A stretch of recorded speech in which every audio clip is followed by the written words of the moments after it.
নারীর উপর অত্যাচার হবে কতবার, এবার তো অসুরকে মানতে হবে হার। শত শত মা দুর্গা নেমেছে আজ পথে, প্রতিবাদ করব সবাই, লড়বো একসাথে। তো আমরা গোটা বাংলার মানুষ এখন অপেক্ষা করছি কবে সুবিচার পাবো। ভেবে দেখুন তো, একজন মহিলা ডাক্তার যদি হসপিটালে সেফ না থাকে তাহলে কোথায় সেফ থাকবে?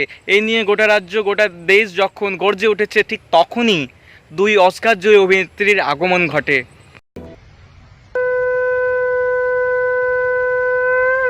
শাক বাজানো সাউন্ডটা যে এডিট করে বসানো, তা আমরা কেউ ধরতে পারিনি প্রিয়। শাক বাজাতে পারো না, ইটস ওকে, অনেকেই পারে না, এটা কোনো বড় ব্যাপার না। বাট তুমি যেটা পারো না সেটা কেন করতে যাও বাপু?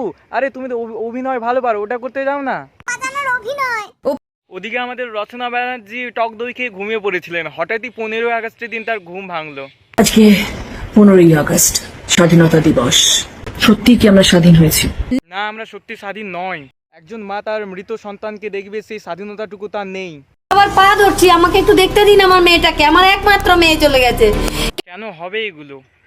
একজন মা তার সন্তানকে কষ্ট করে জন্ম দিয়েছে, পৃথিবীর আলো দেখিয়েছে, বাবা মা দুজনে মিলে তাকে কষ্ট করে মানুষ করেছে, বড় ডাক্তার বানিয়েছে। কেন তাদের অপেক্ষা করতে হবে একটি বারের জন্য তাদের মৃত সন্তানকে দেখার জন্য? কেউ আমাদের দেখতেই দিচ্ছে না, বেলা দুটোই গিয়ে অনেক ঝামেলা করার পরে আমাদের দেখতে দিয়েছে। কি এমন গোপন রহস্য লুকানো হচ্ছিল তাদের কাছ থেকে? যে মা 10 মাস 10 দিন গর্ভে ধারণ করে জন্ম দিয়েছে, সেই মাকে কেন অপেক্ষা করতে হবে? কেন লোকের পা ধরতে হবে শুধুমাত্র তার মৃত সন্তানকে দেখার জন্য? বুঝতে পারবে না সেই ব্যাপারটা, আমার যেটা ভেতরে ফিলিংস হচ্ছে। ধিক্কার জানাই তাদেরকে যারা সন্তানহারা বাবা মায়েদের এমন আচরণ করেছে।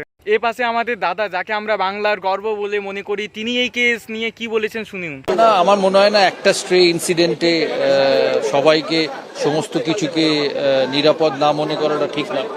দাদা, শেষে তুমিও এরকম কথা বলছো? মেয়েটা তো তার কাজের জায়গায় ছিল, একটা হসপিটালের মতো জায়গা, সেখানে যদি এরকম ঘটনা ঘটতে পারে। একটা ইনসিডেন্ট দিয়ে জাজ করা উচিত নয়। বাট বারবার এই একটা ইনসিডেন্ট এই একটা ইনসিডেন্ট হবেই বা কেন? এই একটা ইনসিডেন্ট হওয়ার পর হসপিটাল ভাঙচুর হবেই বা কেন? এরপর তো যে কোনো জায়গায় মেয়েদের সাথে যে কোনো কিছু হতে পারে। প্রথমে তাদেরকে মেয়েকে আত্মহত্যা করেছে বলে বাড়িতে খবর দেওয়া হয়। আমাদের তিলোত্তমাকে কতটা নৃশংসভাবে খুন করা হয়েছে সেটাতে তোমরা সবাই কতটা যন্ত্রণা দিয়ে সেই নরপিশাচগুলি তাকে হত্যা করেছে।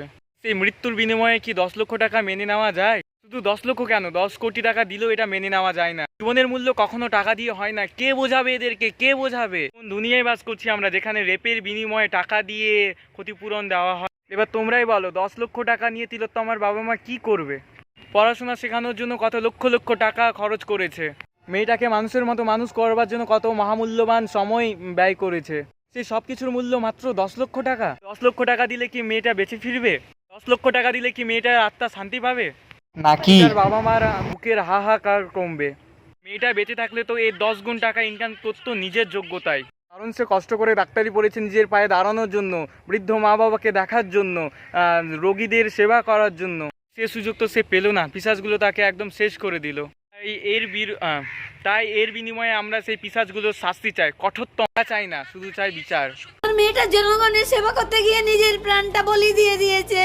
মায়ের আত্মনাদ তার মেয়ের জন্য, সত্যি এগুলো চোখে দেখা যায় না। যারা একটা মায়ের কোল খালি করেছে, মেয়েটাকে নৃশংসভাবে হত্যা করেছে, তাদের খুঁজে বের করা হোক, এমন কঠিন শাস্তি দেওয়া হোক। ভিন্ন কাজ করতে সবাই ভয় পায়। ওর বিয়ের কথা হচ্ছিল, আমরা প্ল্যান করছিলাম সামনের বছর ওর বিয়ে হবে। তো এটা সামনেই বিয়ে হওয়ার কথা ছিল, কতই না স্বপ্ন ছিল তার জীবনে, সংসার গড়ে তোলার স্বপ্ন। সেই স্বপ্ন সত্যি হওয়ার আগে নরপিশাচগুলো তাকে শেষ করে দিল। ওরা যেন চরম শাস্তি পায় এই কামনাই করি। শাস্তি তো পেতেই হবে, কারণ আজ নারী পুরুষ কোনো ভেদাভেদ নেই, হিন্দু কোনো ভেদাভেদ নেই, বাঙাল ঘটি কোনো ভেদাভেদ নয়। সবাই মাঠে নেমেছে, সবাই একত্রিত হয়েছি আমরা। সবার একটাই দাবি, উই ওয়ান্ট জাস্টিস। এবার বুঝিয়ে দেবো জনগণের শক্তি ঠিক কতটা। এইভাবে আমাদের লড়াই চালিয়ে যাব, আমাদের প্রতিবাদ চালিয়ে যাব। দিন না খুনিদের শাস্তি দেওয়া হবে, আমরা থামবো না। সাথে বলো, we want justice, we want justice.